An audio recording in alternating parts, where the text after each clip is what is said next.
Welcome to Happy Death Day. Imagine being so stubborn, so petty, so dedicated to smoke that you literally collapse on the floor of Congress mid-argument. And history says, yeah, that tracks. This ain't just a president's story.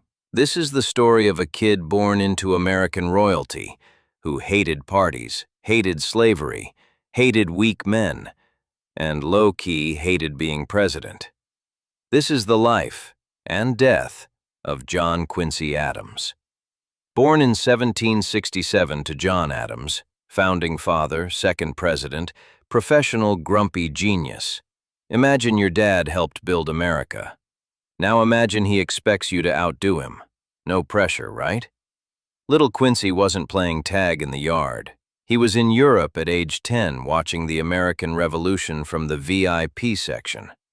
Most kids, "Mom, can I have candy?" Quincy, "Mother, I've been studying diplomacy in Paris." Different breed. By his teens, Quincy was already fluent in multiple languages and traveling across Europe. He served as a secretary to diplomats in Russia. Teenagers today stress about algebra. This man was negotiating with empires. And here's the wild part. He didn't even like people. He wrote in his diary constantly. Like, constantly. If Twitter existed back then, oh, he'd have been subtweeting everybody in powdered wigs. Fast forward, Quincy becomes Secretary of State under James Monroe, and this is where he shines. He helped craft the Monroe Doctrine, basically America telling Europe, "Stay out of the Western Hemisphere. This is our block now." Early geopolitical chess thumping.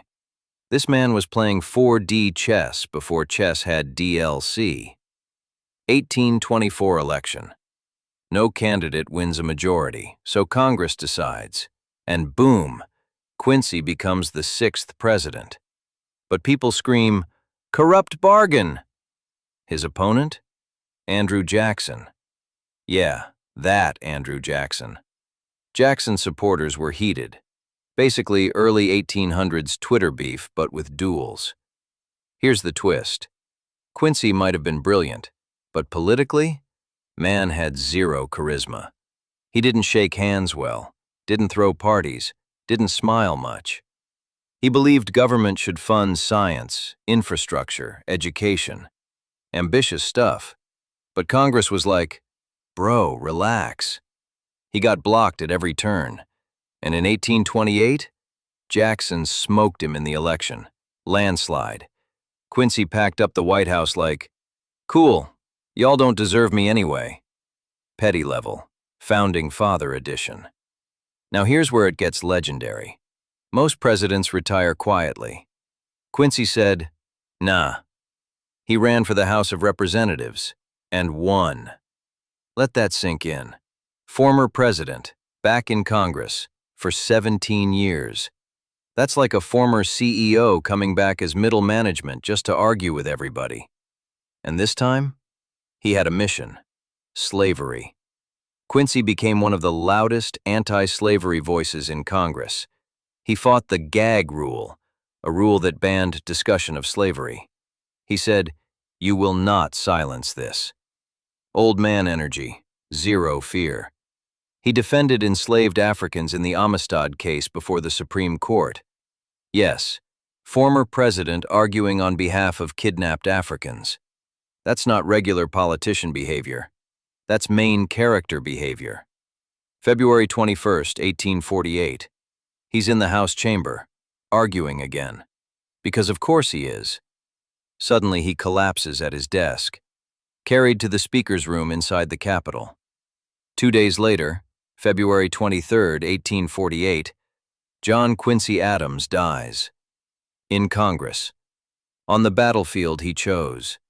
No dramatic balcony, no mysterious poisoning. Just an old lion who fought until his heart gave out. Dark humor moment? Man literally worked himself to death.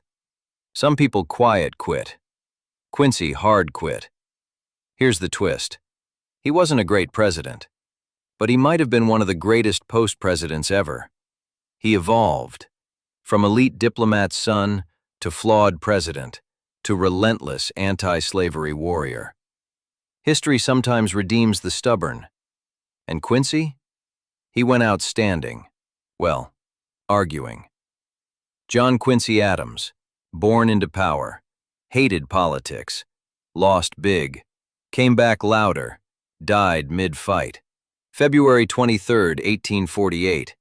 He didn't die in comfort. He died in combat. And whether you loved him or hated him, you can't say he wasn't built different.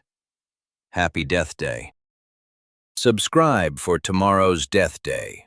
And remember, death is guaranteed. History is optional.